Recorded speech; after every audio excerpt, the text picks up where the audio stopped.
just finished checking in, and so we go for our immigration and waiting area. Good morning. We're here in the airport, Baltimore Airport, and we'll just go to our weekend getaway. See you there in our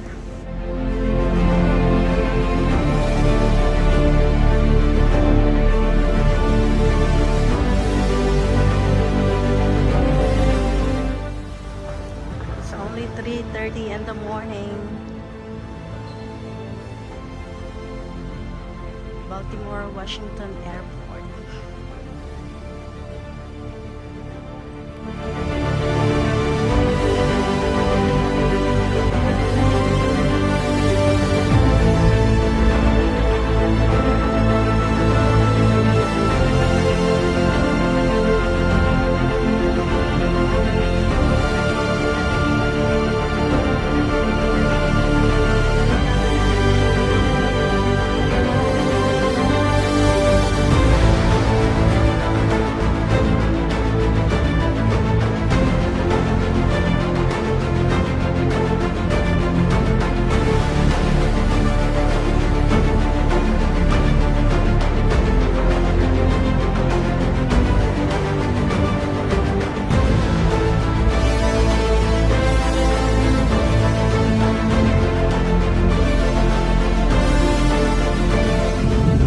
Overlooking Hoover Dam while still on the airplane.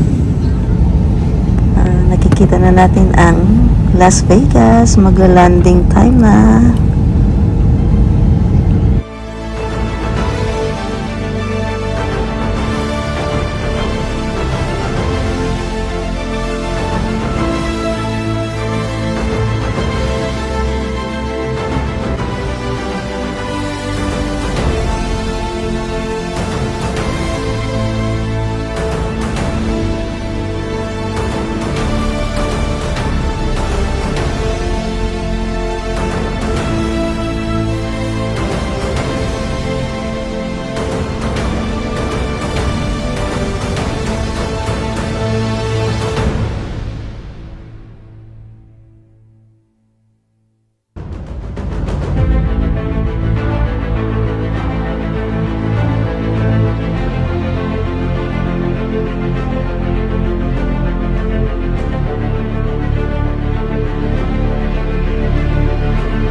Las Vegas.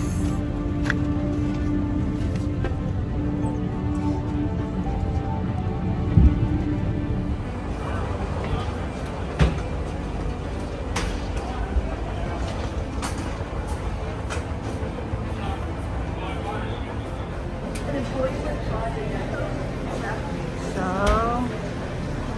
we're here, Las Vegas.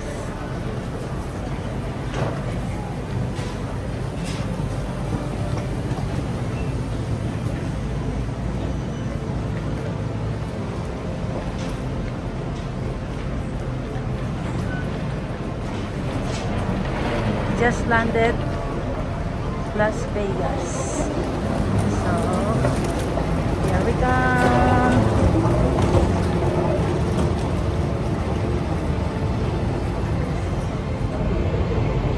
Ayan. Kunti na lang nagmamask dito. Pero I prefer to wear mask kasi uso ang flu.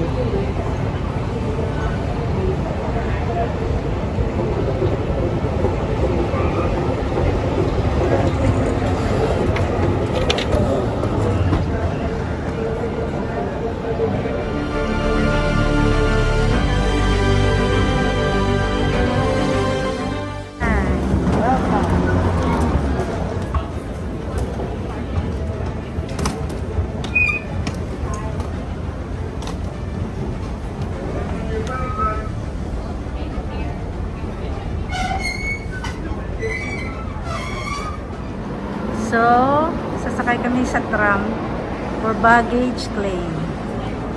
We're waiting for that train.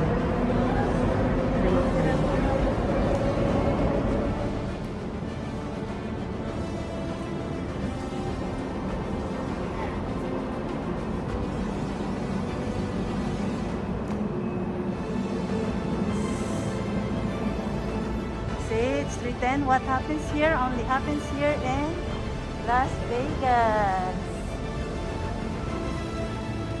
So we'll go out now to take our rental car.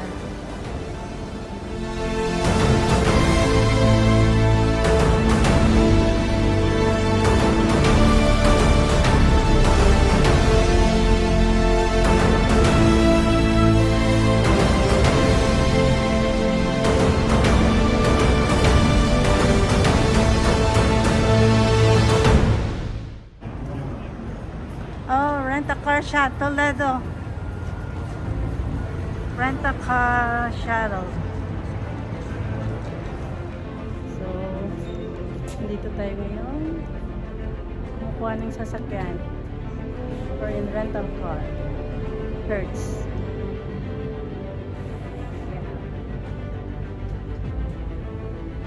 So, we get the car and we're going to Seafood City, Las Vegas. Filipino food. To airport connector.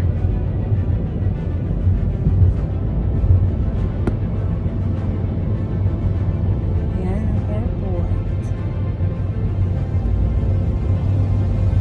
Drive 2.4 miles, then turn right on East Flamingo Road.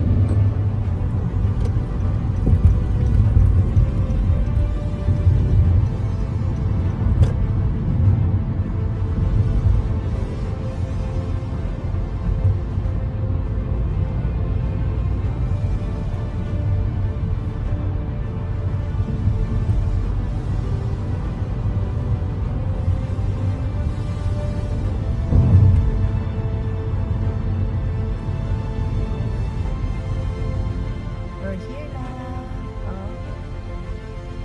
Seafood City. So, meron sa loob may Chowking, Jollibee, Red Ribbon, Valerius Bake Shop.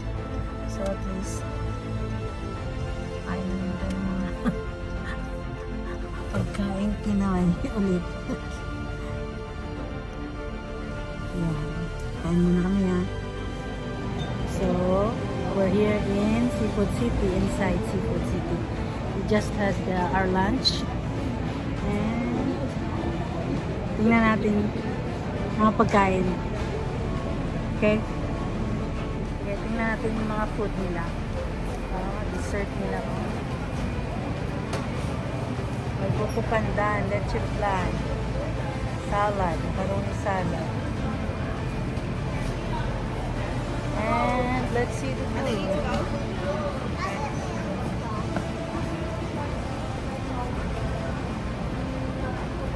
Yes.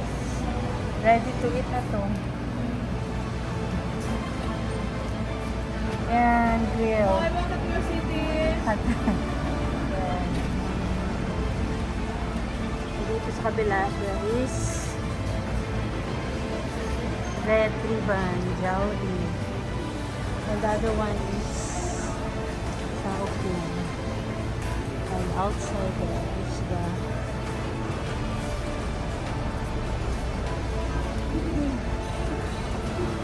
anong nila? Grocery store. Yan. Hindi na ako papasok. Wala naman akong bibilin. At we have here Red Ribbon. We'll come back before we go back to Maryland to buy yan, Red Ribbon. Jollibee. And Chowking. Diba? Ito lang.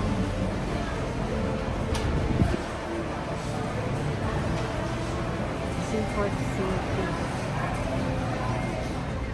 So, lumipat kami. We're here in front of Max restaurant. It's also a Filipino cuisine. And my friend is inside. And we just had our lunch. So we just met up with her. After that, we'll go roam around Las Vegas. Kasi maraming food dito, no? Kainan dito sa Las Vegas. So, pag na-miss mo yung Philippines, talagang ma-appreciate mo yung mga pagkain dito.